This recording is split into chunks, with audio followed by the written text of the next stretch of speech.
Hello there, my name is Natasha from the blog and YouTube channel Mountain Valley Refuge, and today's video is all about how to make your own dandelion tea. Let's get into it.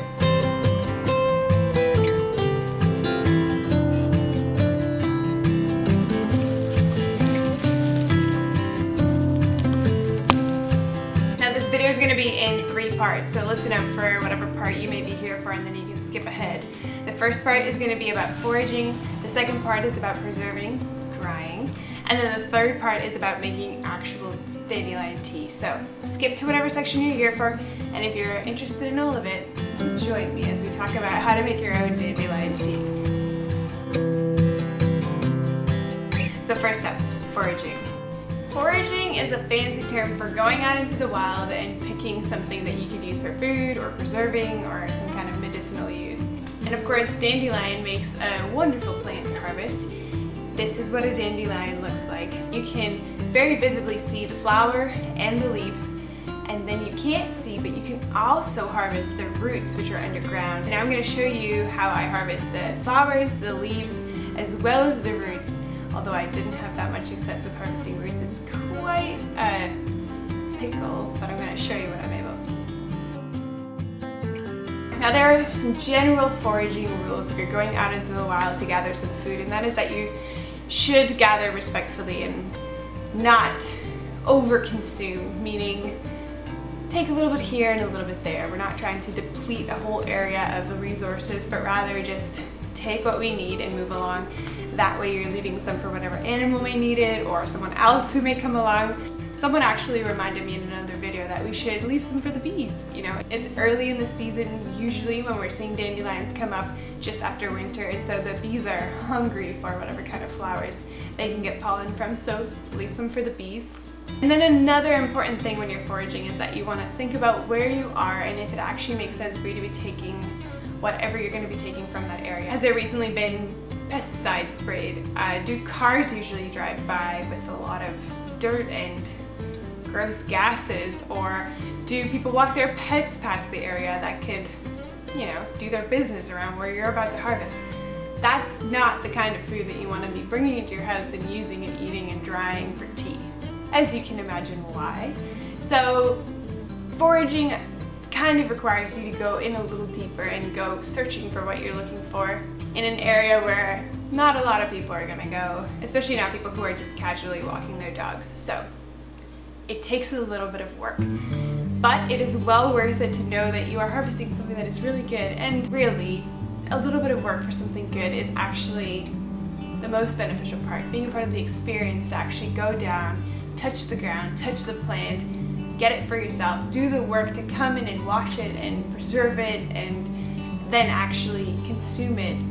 Coming that full circle is a really special process, and sometimes we shy away from it because it is a lot of effort to go into the deep and have all kinds of plants scraping your legs and be all creeped out by bugs, and then having to do all the effort of bending down and picking and coming back and washing, and just this elongated process. But hard work is what it takes to live life, and we shouldn't shy away from that. And it's often in the hard work where we're finding the benefit of engaging with the process and really reaping the benefits of being so closely involved with it, instead of just going to the store and buying a packet of tea. Nothing wrong with that. And actually for this past year I've bought all of my tea ingredients because I'm trying to see what I enjoy making tea with and what I can grow myself, what I should forage. And while I'm learning, of course I want to keep having tea, so I'm buying my supplies, but I do also want to experience the benefit of going out and doing these things myself and going through the process of preserving it so that I can see, can I do this myself, and what's the process like to become self-sustainable in tea making. So while you're foraging, being careful where you forage and also doing it responsibly.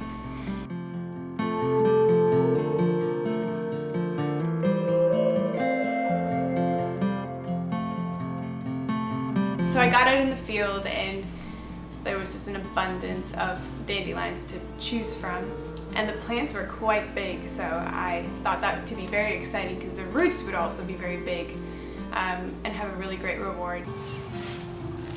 Now I'm looking at the plant and I want to harvest pretty much all of it because I want the flower, I want the leaves, and I want the root.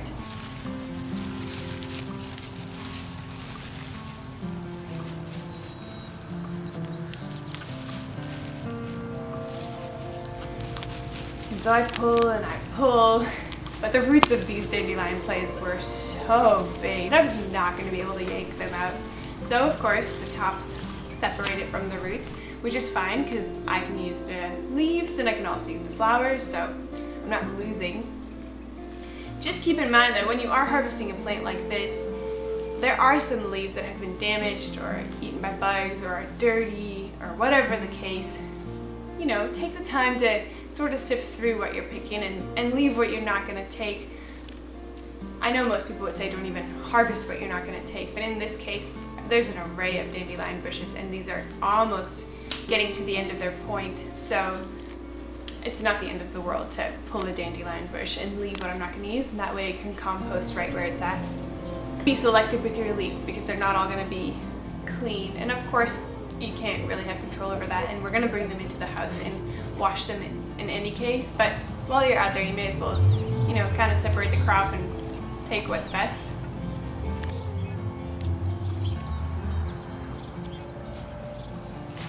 After I separated the top from the roots, it was going to be a mission to get this root out of here.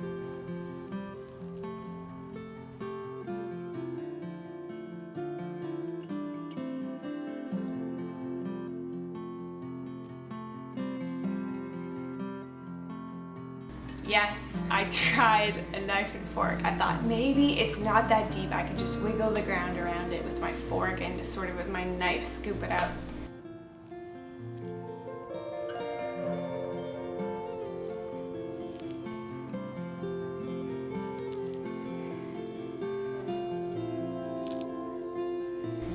Nope, not that simple. I grabbed another kind of tool that I thought would just sort of pry the root loose from the surrounding soil.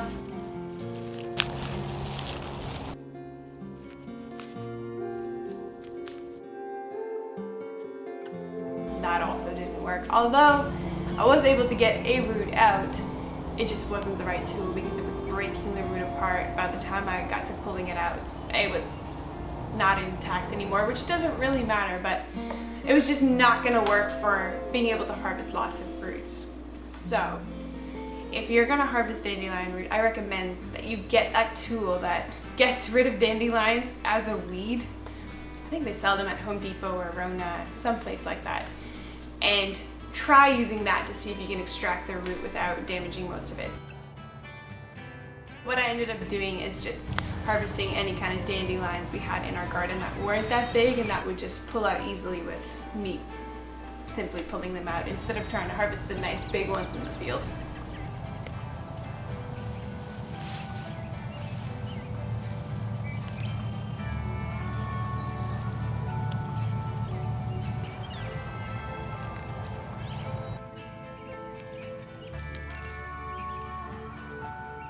Now I've tried to figure out if there's a specific time where it is best to be harvesting the dandelion flower or the dandelion root or the leaves, and I haven't really gotten a precise answer other than you want to harvest the dandelion flower before it goes to seed, which is basically when the flower wilts and you see this little white puff ball that when you blow on it just scatters the seed everywhere.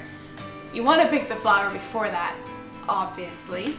The leaves, just take a look at them. If they look like a nice leaf, it's probably okay to continue picking, but if they started wilting, why not? I mean, I don't see why not, but you may as well pick the best crop out of the options you've got. And now the roots, I did see some roots that had darkened and browned and were starting to feel mushy, so I guess at some point they also will degrade, and then just don't use those ones.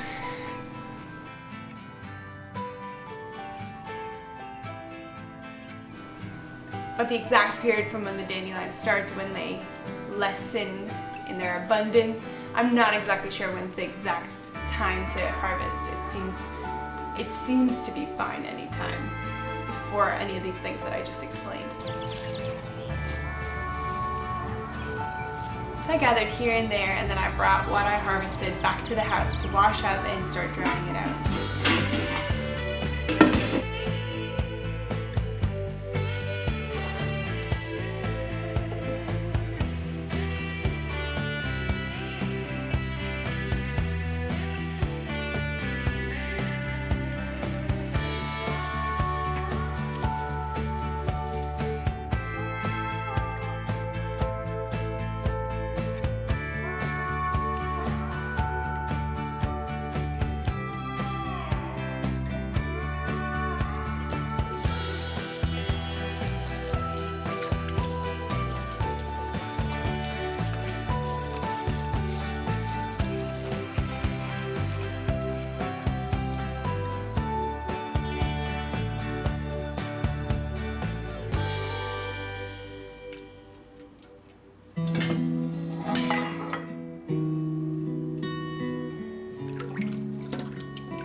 hopefully this rinse will get rid of any kind of bugs that may be hidden into the flowers or separate any kind of dirt that could be on the leaves or on the roots. Some people even say that it's best to dry wilt your dandelions, which is putting them on the counter and letting them air dry and then wilt over time naturally. But if you want tea quickly and you're processing food kind of on a timeline, you can do what I did and just put them right in a pan to put into the oven. Now, while you're laying out, if you can put things side by side, of course that's best. It'll dry better that way, but it doesn't really matter as long as you don't have big stacks of stuff on top of each other. You gotta imagine that the air has to pass over these things to dry, so the thinner you can make your layers without overlapping, the quicker it'll dry. Now the leaves will dry very quick, the flowers will take a little longer, and then the roots will take the longest.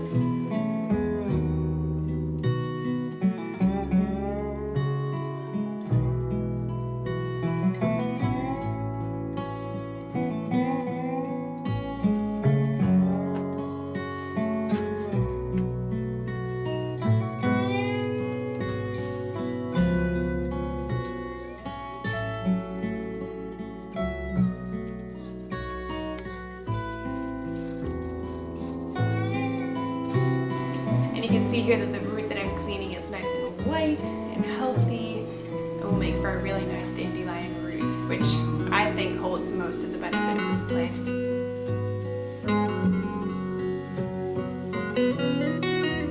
At first I had my roots just laid out on the pan, but as they were drying I could see that it was going to take much longer than the leaves and the flowers, so I snipped them with my scissors just so that there were smaller chunks and maybe it would go a little quicker.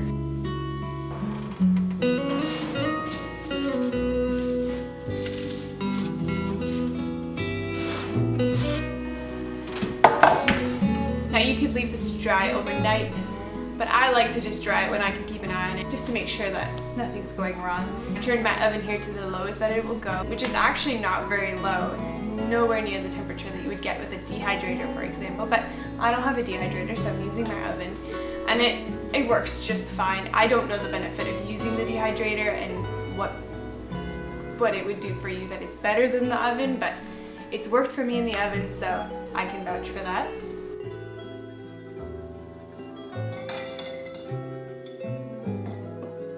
I started drying the evening that I picked all of these things, and then I continued the next day. So I would say that the leaves probably dried around 8 hours. And I shouldn't give you exact times, because how you can tell that something has finished drying is if I'm touching these leaves and they're cracking easily or breaking and snapping, they're drying out really well and they're probably near their end.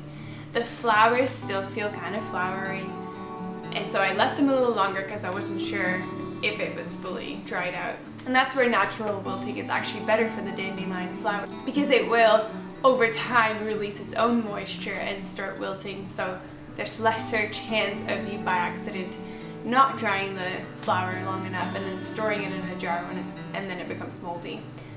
Any case, to avoid that, I dried my dandelion flowers a little longer, and you'll see what happened here is that they release this little bit of fluff, which is the seed. Nothing wrong with this. I've seen some other packaging that people have sold dandelion flowers with a little bit of fluff. Obviously that'll look a little different in your steep tea, but I don't think there's an issue with it, and you'll still be able to reap the benefits that you would normally get from a dandelion flower. You've just now got this added little bit of seed in it. The same thing happens with our marigolds. When I'm picking marigolds to dry, I also get a little bit of the marigold seeds in with the leaves, and I haven't had any issues. You're just having some seeds. And the dandelion flowers are fluffy seeds, so interesting. And now the roots will take the longest, so they dried over a couple of days until they get kind of hard, and then you know that they've dried out sufficiently.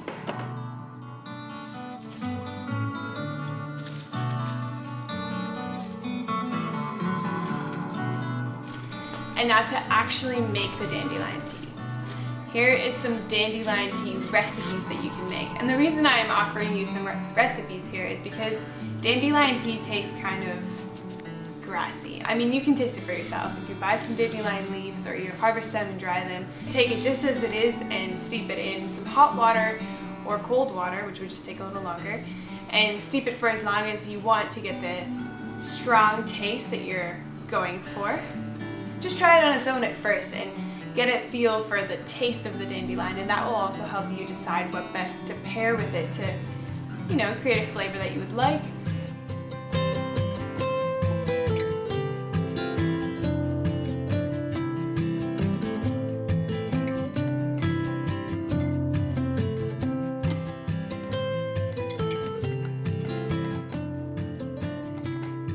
I like to drink tea for a nice soothing taste, and so I've paired it with some lemon balm, rooibos, elderberry, chamomile, some raspberry leaf, basically a few different things together to make some kind of delicious tea that I would enjoy drinking often. And that way I'm getting the benefit of the dandelion tea, but I'm also getting the sweet taste and benefits from all the other ingredients. So I'll share some recipes below of some of the mixes that I've tried and have tasted really good for me. And maybe you can benefit from that when you're making your dandelion tea, and yeah, spice it up. Make a delicious dandelion tea so that you continue enjoying drinking some of your own dandelion tea. That way you've kind of got a rough idea of what sort of tastes go well together, and then you can go from there.